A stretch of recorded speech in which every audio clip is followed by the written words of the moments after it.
welcome to another painting video. In this video, I'll be building a scenic base for a Chaos Knight Wardog and of course paint it.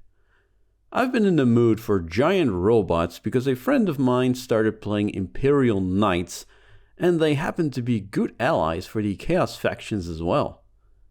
To get most out of the kit, I will also show you how I magnetize all my weapons.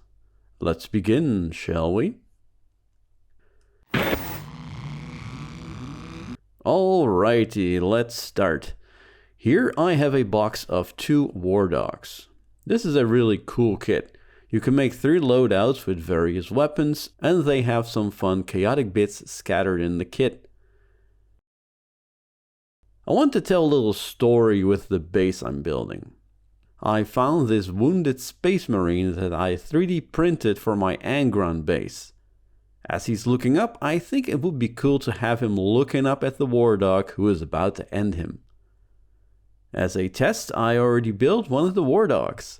As you can see, the Wardog has a little buddy walking with him, and there's a dead Cadian soldier on the ground. I've also magnetized the weapons so we can go from a brigand to a stalker to a carnivore with some easy weapon swaps. Okay, let's start building. First, I will build the crotch area as per instructions. I'll do some modifications later as I want to reposition the legs a little bit different. Now, where the hell are the pieces? I can never find anything on these sprues. I finished the crotch as you can see here. But when I attach the legs, there are these big pegs that will allow the legs to only be positioned in one way. But we need a little bit more freedom. So I snap those pegs right off. I clean up the cut to get a nice flush surface, and now we have a bigger range of motion on our legs. As the base is going to be very uneven, we need this range of motion to position the Wardog correctly. Here I build the entire undersection. We got the feet, which can also be free from the pegs, but let's leave them for now. If it's not necessary, it will provide some extra stability to the Wardog. Now to build the template of the base. I like using these big cork coasters I got from IKEA. They are nice and thick and easy to break. I break off a couple of chunks and position them so I get a nice elevated surface for the Space Marine to lie on. This stage is just a lot of trying stuff out really. Put some random bits of cork on the sides, cut them in half as you can have some varied heights, and don't worry that it still looks like a cork mountain. I'll fix that look later on. To glue everything down, I use PVA glue or wood glue. Any will do.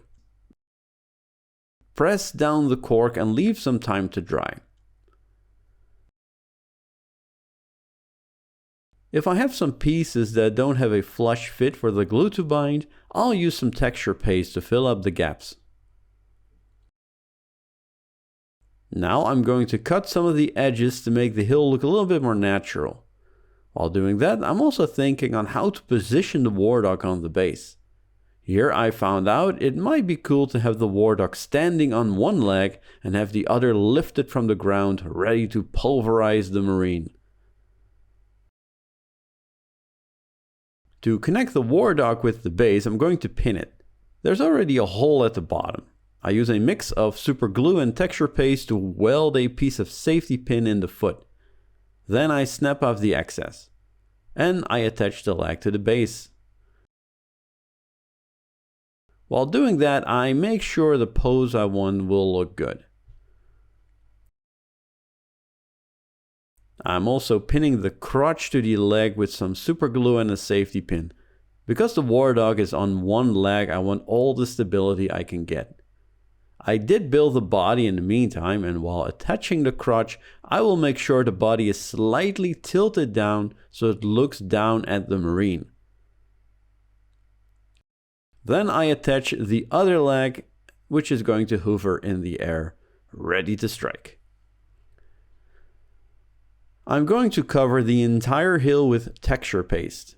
I'm using a concrete cement from AK Interactive, but any texture paste will do really, as we're going to paint over it anyway.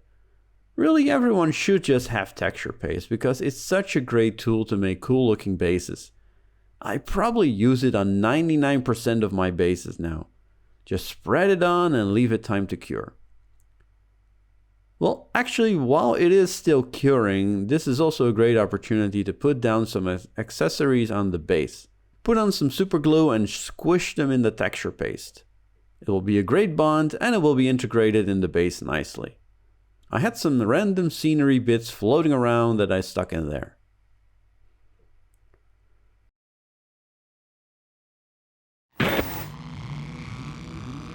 There are many ways to magnetize weapons. This is the way I did it with the magnets I had lying around.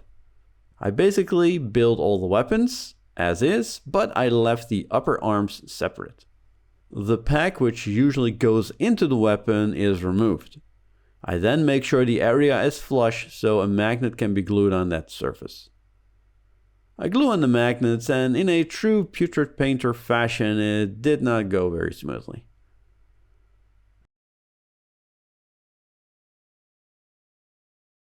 I then add another magnet to check the polarity and mark the side that needs to be glued to the gun. I then glue that magnet and voila, you have swappable weapons. Really easy actually. Finally, I glue the body to the legs and we're finally ready to paint. I start by priming the model using black primer from Vallejo. Just cover the entire model. Can also be done with a Rello can, but the following steps I would really recommend with an airbrush for speed and efficiency.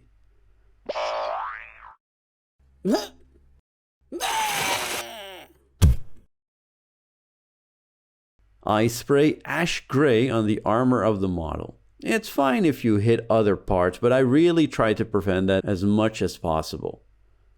You can also add Administratum Gray from Citadel, it's kinda the same color. To brighten the armor, I spray Ulthen Gray on the model. I don't cover the entire armor, just the areas that will be hit by light the most.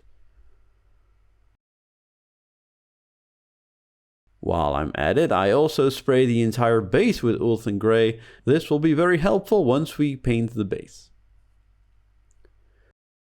To finish the white armor, I shade the recesses with Soulblight Grey. This is a very subtle shade but works great on white armor. With a sponge and some Vallejo white, I roughly stipple on a texture. There are several ways to do this, but I wanted to have some grit on my armor, so I chose this. You can also feather it or glaze on the paint, whatever suits your fancy. And here we have the white armor. Alternatively, I could have had the armor plates separate, but I am not a big fan of sub-assemblies where I can avoid it.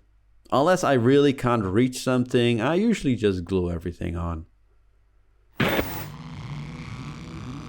I first base coat the red armor with Berserker Red. To help me out, I added some tape so I can create some nice straight lines from the segmented armor. I feather on Sanguine Scarlet as a first layer. I keep the original base coat in the recesses or where the light would not really hit those armor plates. The second highlight is Demon Red. I repeat the process and keep the previous base coat showing, so from afar it will look like a gradient. Finally, I add Berserker Bloodshade to darken the armor and add some deeper shading in the recesses. Removing the tape is always very satisfying. It's very helpful to create some nice straight looking lines. This color scheme will link the Wardogs to the rest of my World Eaters as they also have the same armor. With Iron Warriors, I give the metal parts a heavy dry brush. Now most of the machine is bare metal and literally base coating everything is a lot of work. By adding a heavy dry brush of metal, this will already read like metal from afar and will have some built-in shading as a bonus. Some smaller parts I do paint by hand as I don't want to ruin my armor plates. To brighten the metal a little bit, I add a second dry brush of Iron Hand Steel.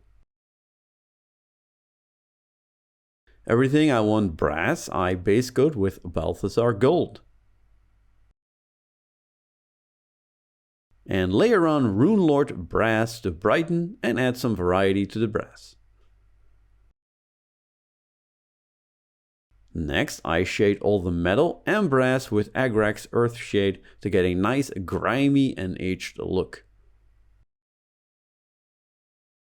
And I highlight with Canoptek Alloy, which works great on both metal and brass. And this is quite a large area of the Wardog ready to go. I also did all the weapons, like they are mostly metal anyway. Let's look at some small details next. Like all weapons in my World Eater's army, I paint the armor plating with Black Templar. The metal base coat will still shine through a little bit, which looks very nice. Any tubes I can find, I paint with Black Legion. And highlight with Dawnstone. One of the head options was a canine skull, which is very fitting for the World Eaters. I base coat this with Ushabti bone. I needed 2 coats to get a nice even layer. I shade with Skeleton Horde. And highlight with Screaming Skull. Slowly it's coming together. I really dig the skull helmet and it goes well with the tusks. Very feral. There's a fun little vulture on the shoulder pad. Let's paint him next. The vulture should still be mostly black. I layer on Corvus Black on the entire vulture except the deepest recesses. Now come a series of layers to brighten the black feathers. First is Skaven Blight Dinge. The second is Storm Vermin Fur. These 2 grays look a little dirty, which is perfect for a vulture. The tips of the feathers get a highlight of Dawnstone. I base coat the tips with Doombull Brown. As seen on the original GW paint job, the vultures have the tips of their wings a dark brownish red, which looks really cool. I layer on Tuskor fur to brighten these feathers. And highlight the tips with Deathclaw Brown.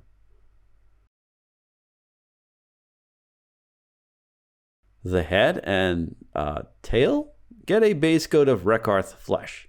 I don't think vultures have tails like this, so it must be a chaotic mutation or something. I layer on Pallid Swish flesh to make the skin look more creepy. And as a final touch, I shade the skin with Targor Raid Shade, which makes it look very gnarly. This is such a fun little detail on the Chaos Knights. I think the bigger version has even more vultures on his back, which I should not get probably. Alright, on to the next step, which is... For blood, I make a mix of Blood for the Blood God and Greenstuff's World True Blood. I'm still not happy with the blood paints, but soon I will make a new blood effect video. It's coming. I did find that adding Flesh Terror Red to the previous mixture makes the blood look a bit more fresh. Make sure the previous layer is still a little bit wet so it blends a bit. I added some decals to the model, which look way too clean. I stipple on Sanguine Scarlet on the red armor to break up the decals just a bit. And I do the same on the white armor with Ulthen Grey. On the Dragon Breath Spear, I want to add some burn marks. I shade the grill with Druchii Violet. Then I add a watered down Macaggre Blue to the tip, or however you pronounce that, I have no idea. With a wet brush, I then dilute it a little bit. Finally, I spray a mix of Redlin Grime and Lahmian Medium on the bottom part of the Wardog. This makes the legs look even more weathered and grimy. And here we have a Wardog. First, I will have a look at the base, and then I'll come back to the Wardog one last time to add some cool glows to the model. I spray Basilicanum Grey on the base. You can also use a brush, but as this base is quite big, I would not recommend that.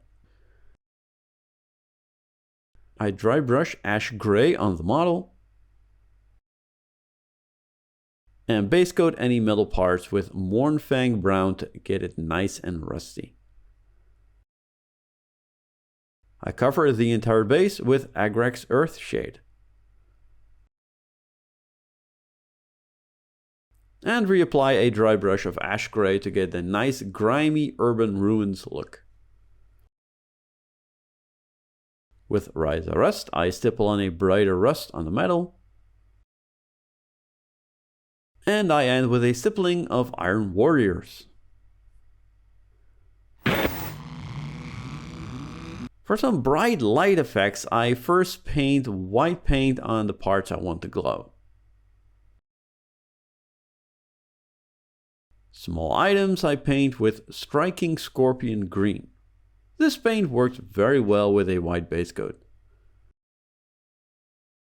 For larger areas where I want some OSL, I spray it on with an airbrush.